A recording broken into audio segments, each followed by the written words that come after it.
I don't want to go into it because you've spoken about it many times before, but you had a well-publicized incident, friction with another artist, right, in the past. And it had me thinking, but y'all squashed that and you moved forward.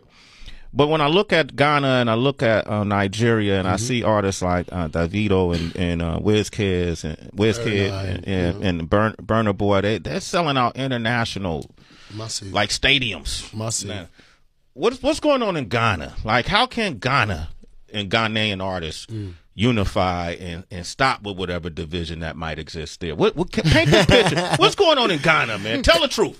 Is it in comparison to what you just said, as in selling arenas, etc.? Okay. I don't believe outright it is because of the disunity amongst us as artists. That would ever exist. That would forever exist. There are twins don't even speak to each other.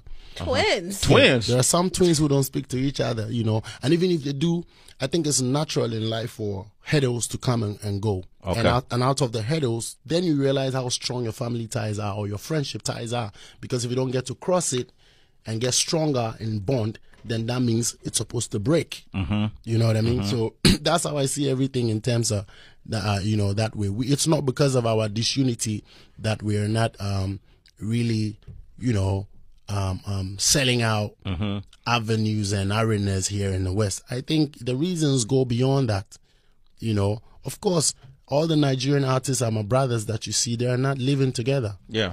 They probably don't speak to each other on a daily basis. Of course, we have you can see the fan bases on the internet coming at each other. I can tell you that for sure. Okay. Once upon a time, there was a big outbreak fight in Ghana between two of the greats, which is Burna and David. And I was right in the midst because I took David to the club. And I had to duck out. You had to duck out? Because I had my issues around that time. I couldn't get another red flag. Okay. You know what I mean? Your issues was with them one day. Okay. I couldn't get another red flag, so I'm like, but I told David, let's move out of here because I knew the information I was on the grounds. So to talk about the little fights, the little frictions, it exists. It might never end. It could probably duck and then come back out.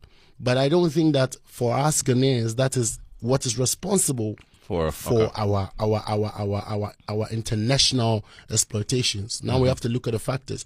I'm here on Sway. Yeah. The first Ghanaian artist to be here. Come on, kidding. Man. Come on. Let's go. You see what I'm saying? About it.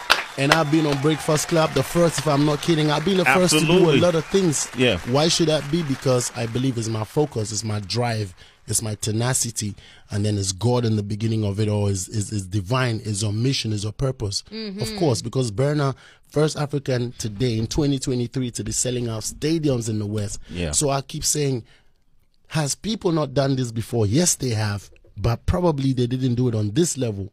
So it takes time for us to be growing and going. So I really know about the differences between what the Nigerians are doing and what Ghana is supposed to do, and what Kenya is supposed to do, and what Uganda is supposed to do, and what Zimbabwe is supposed to do, and what Mali is supposed to do. So you know what I'm saying? So the thing becomes like one brother is inspiring all of us to be able to work. Do it. It's possible. When Nigeria does it, then we know it's doable. Absolutely. But another factor is that, you see, I don't want to cause no chaos, but when you come to the whole of Africa, right, Nigeria pushes the most. And you can find Nigerians being very popular around the African continent in different countries. But you might not find other African artists as popular as Nigerians are in Nigeria. Yeah. You know what I'm saying? I want to keep that there. And I don't want to go into that line. Okay. So the thing is that I've been calling out all the people like, yo, let's roll. Know your artist. If you're Ghanaian, make sure your Ghanaian artist is the ultimate priority. Because, of course, from the blueprint, a Nigerian's top priority is a Nigerian artist. Yeah. So that is the way we can all emulate to be able to keep doing some of the things that, they've been doing. Of course, their number is like 350 million population. Yeah. Therefore, they have the power, the number force, as well as they do have the attitude, the innate, the business mindedness. You know what I'm saying? Like all other the progressive minded. all other positive attributes that make them who they are. You know what I mean? That doesn't mean other Africans don't come out to those venues. That doesn't mean Jamaicans don't pop out to those venues. So basically, I think it's a grind. One day at a time, it's going to get there. You know what I'm saying? We're going to be able to also do some of the mighty things like we've always done. But I tell you this on authority. Okay. Ghana as a country is the hidden secret behind so many progress of Africans and Africa in the diaspora. Give me some examples.